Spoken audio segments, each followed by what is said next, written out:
La actual coyuntura colombiana en el plano político se caracteriza por una enorme presión de los sectores de la ultraderecha que cada vez están más acorralados con el fin de desestabilizar y propiciar un golpe de Estado contra el presidente Gustavo Petro, que encabeza un proyecto democrático y progresista con importantes transformaciones y alcances en el ámbito de la paz y en el ámbito de los derechos sociales y de la reforma agraria que favorezca a cerca de 13 millones de campesinos que están sin tierra y que fueron despojados por parte de los gobiernos ultraderechistas de Uribe Vélez, Juan Manuel Santos e Iván Duque. El gobierno tuvo que hacer una recomposición de su gabinete recientemente para desprenderse de algunos ministros que tenían su origen en el centro político liberal porque estaban generando ruido y parálisis al interior del gobierno. Se ha nombrado un nuevo gabinete con ministros más comprometidos con el programa del presidente Gustavo Petro y del pacto histórico. Hay también una parálisis en el trámite legislativo del paquete social planteado por el gobierno para modificar el modelo neoliberal de la salud, del trabajo y de las pensiones, eh, a raíz de que se rompió la anterior coalición de gobierno. Los sectores tradicionales que hicieron parte de esta y que salieron del gobierno han iniciado una campaña de sabotaje legislativo de las reformas del presidente de la República, aunque hay que destacar que recientemente, la semana pasada, se aprobó el plan de desarrollo. En medio de esa turbulencia política, el presidente hizo una importante intervención el 1 de mayo en el balcón de la presidencia de la República para señalar que lo que seguía era lucha y lo que seguía era la confrontación contra la ultraderecha que quiere impedir los cambios y mantener el modelo neoliberal. Hay una cierta frialdad en el movimiento social, hay una indiferencia en el movimiento social que será necesario romper, y eso como consecuencia del mal comportamiento del partido de gobierno, del mal desempeño del partido de gobierno, el pacto histórico, la Colombia humana y el polo democrático, que están incurriendo en las mismas prácticas clientelistas y de corrupción de los viejos partidos políticos que se suponía serían desplazados del gobierno y del Estado, pero esto no ha ocurrido y eso está generando el desdén y la indiferencia del movimiento social, donde quiere pescar la ultraderecha para proseguir en sus planes de desestabilización del gobierno. Pues los llamados que hace el coronel retirado John Marulanda a defenestrar al guerrillero Gustavo Petro de la presidencia de la República, como ocurrió con Pedro Castillo en el Perú, son muy delicados y graves, porque se hicieron en medio de una movilización grande en la Plaza de Bolívar de Bogotá de miles de reservistas y de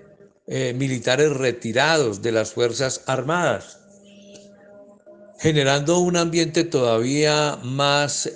complicado desde el punto de vista del gobierno y de la gobernabilidad, y en medio de una confrontación y un choque bastante fuerte entre el presidente de la República y el fiscal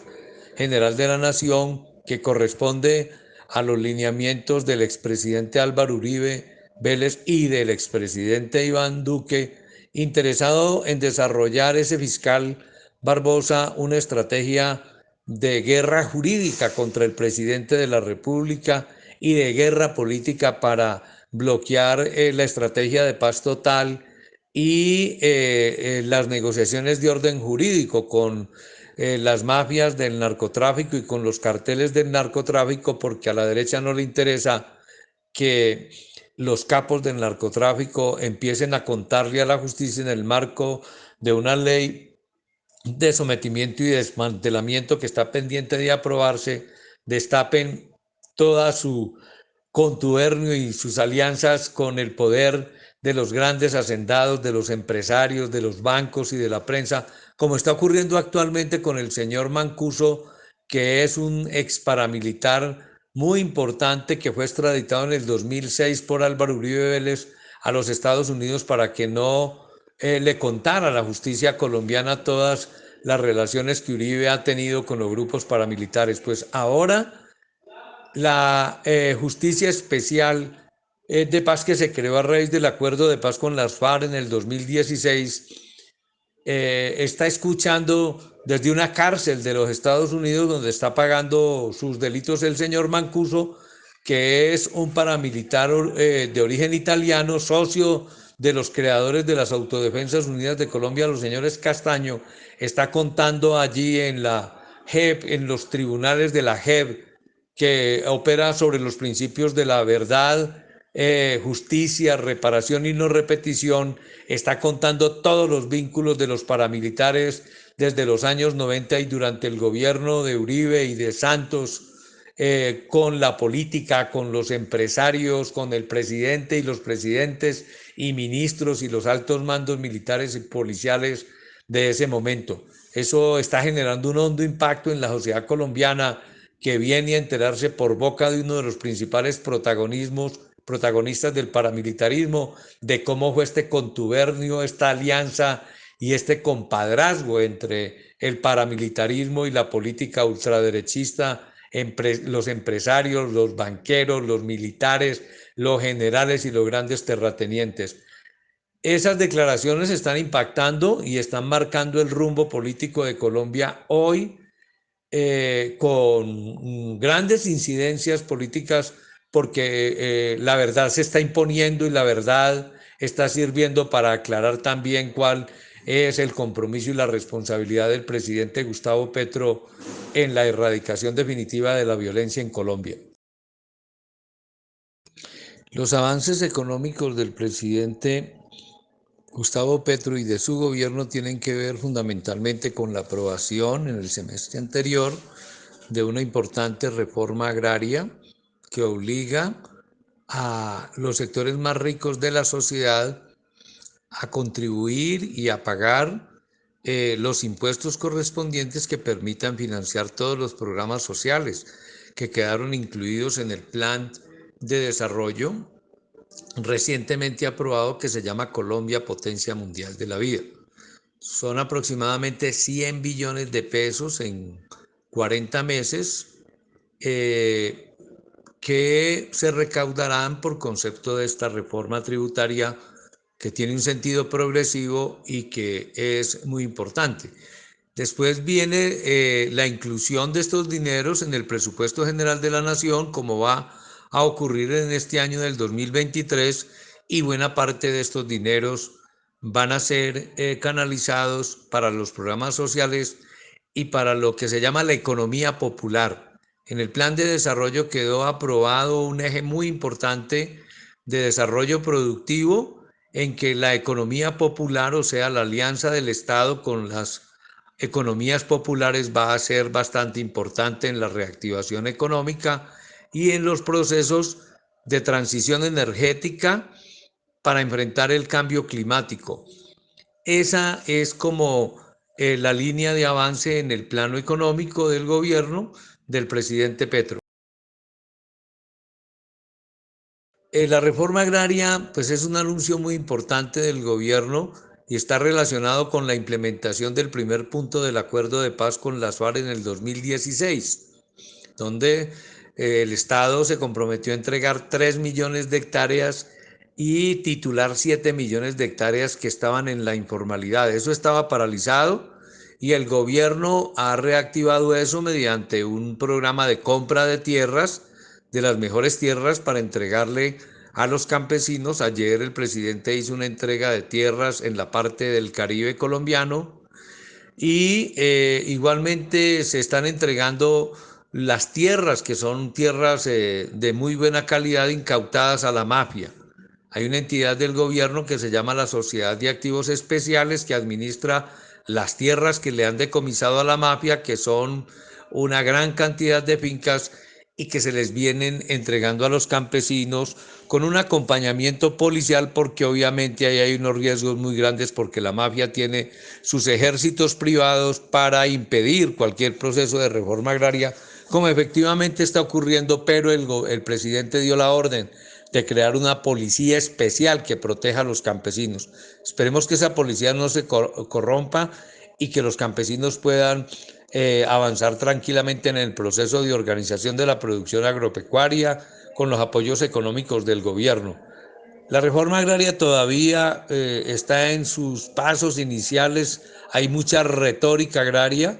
se han aprobado unas leyes importantes que tienen que ver con la creación de la jurisdicción agraria y con la declaratoria de los campesinos como sujetos de especial derecho en los términos que lo ha establecido las Naciones Unidas. Ese programa agrario avanza, hay importantes desarrollos en cuanto a la organización campesina, pero todavía hay mucha retórica en los funcionarios del gobierno y en la anterior ministra de Agricultura, que debió ser desplazada del cargo por su ineficiencia y por su exceso de retórica. La política de paz total avanza en varios frentes. Uno es la mesa de diálogos con el Ejército de Liberación Nacional que se desarrolla en estos momentos en La Habana, Cuba, en su tercera reunión para reglamentar unos diálogos populares que permitan con las comunidades en las regiones identificar claramente las causas de la violencia, los factores de la violencia en cada una de las regiones. Eso se va a reglamentar ahorita en la reunión que se está haciendo en La Habana. Igualmente se va a mirar el cese bilateral del fuego, que debe estar focalizado en las regiones para mejorar las condiciones humanitarias de la población. De otro lado, está pendiente la instalación de una mesa de negociación, de diálogos con un sector de las FARC que no se desmovilizaron,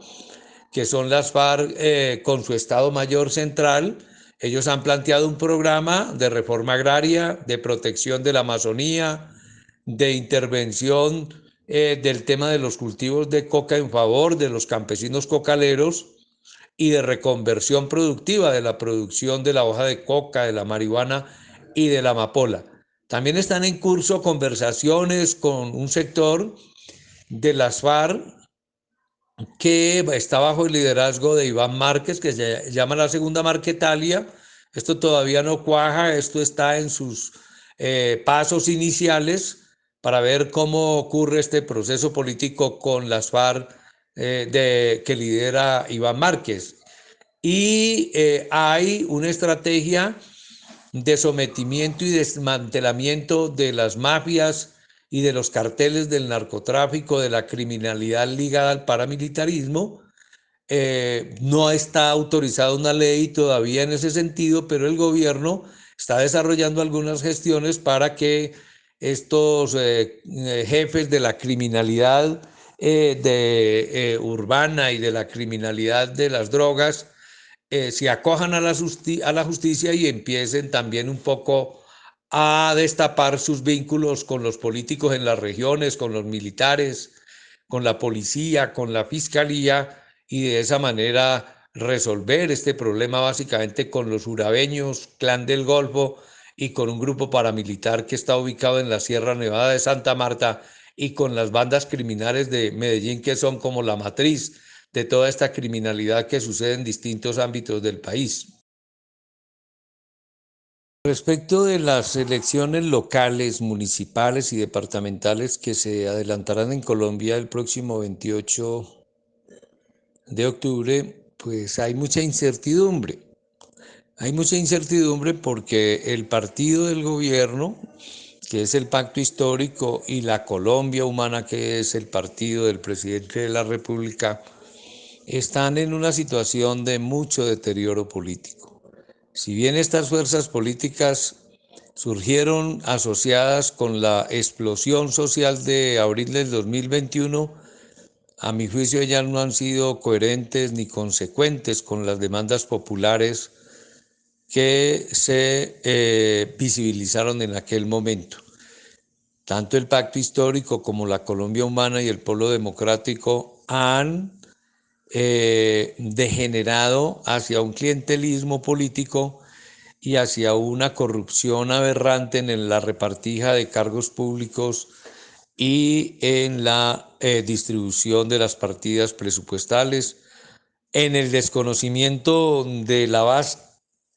que apoyó al presidente Gustavo Petro, y eso ha generado una frialdad popular, un desdén popular que es evidente. El presidente, desde luego, expresa una gran disposición y una gran voluntad, pero lo cierto es que no hay un partido político organizado, consistente, articulado directamente al mundo popular, al movimiento popular, y yo creo que eso va a pasar factura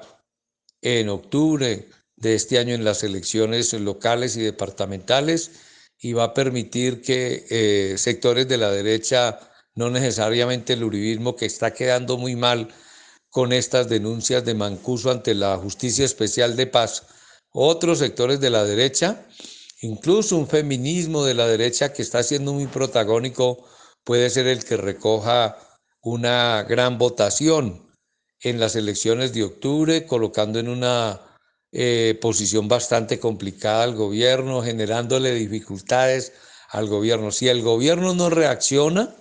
si las fuerzas políticas asociadas al gobierno no reaccionan, si el Estado sigue en manos del uribismo y de la derecha, porque eso es lo que está constatando la gente, yo creo que ahí se puede venir lo peor en las elecciones de octubre para el gobierno, y eso complicaría aún más la gestión del presidente de la República y obligaría a que el movimiento social y popular vuelva y levante cabeza para marcar un nuevo ritmo y un nuevo rumbo en las transformaciones de la sociedad colombiana. Yo no creo que regresemos a un escenario parecido al de Chile, ni creo que vaya a ocurrir lo del Perú, pero hay factores de deterioro y hay factores de descomposición desde el lado del campo progresista que generan alarmas y que generan preocupaciones en todos los protagonistas de la vida política. El Pacto Histórico y la Colombia Humana y el Polo Democrático no han estado a la altura de los compromisos del presidente de la República. Hay en este momento, digámoslo en términos generales, una tensión muy fuerte, una disputa muy fuerte a la que el presidente no renuncia, sino que por el contrario la explicita. Lo importante es que esa disputa no se convierta en un escenario más de guerra, que se tramite en términos no bélicos y no de guerra la disputa, y que el presidente pueda ir consolidando ciertos avances, ciertos progresos en la configuración de un nuevo sujeto político, en el reconocimiento de los derechos de los sectores populares del país, en la construcción de la paz, en la vinculación de los actores armados a la vida democrática de las regiones, a la construcción de la paz en las regiones. Si el presidente Petro hace efectivo el principio que se está utilizando en los diálogos y negociaciones con el ELN, de que lo que se acuerda por parte del Estado con la guerrilla se cumple de manera inmediata, pues hay un futuro promisorio en ese sentido para la paz y para las transformaciones de fondo en Colombia. Yo destaco el liderazgo del presidente, la capacidad y la destreza del presidente para manejar las coyunturas políticas, la resiedumbre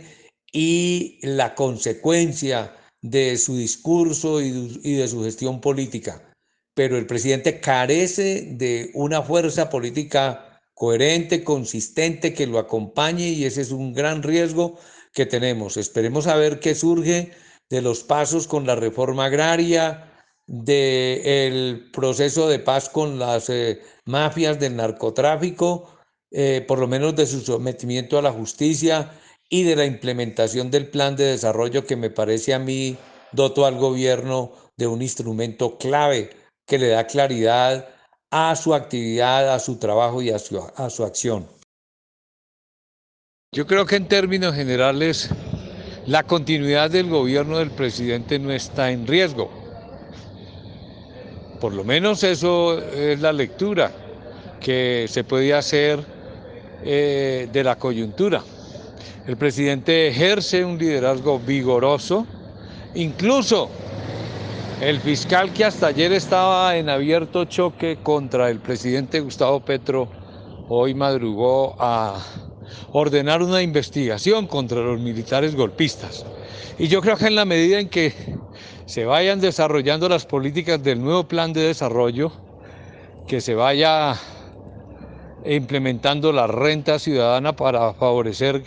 casi 4 millones de hogares, que la reforma agraria de nuevos saltos, que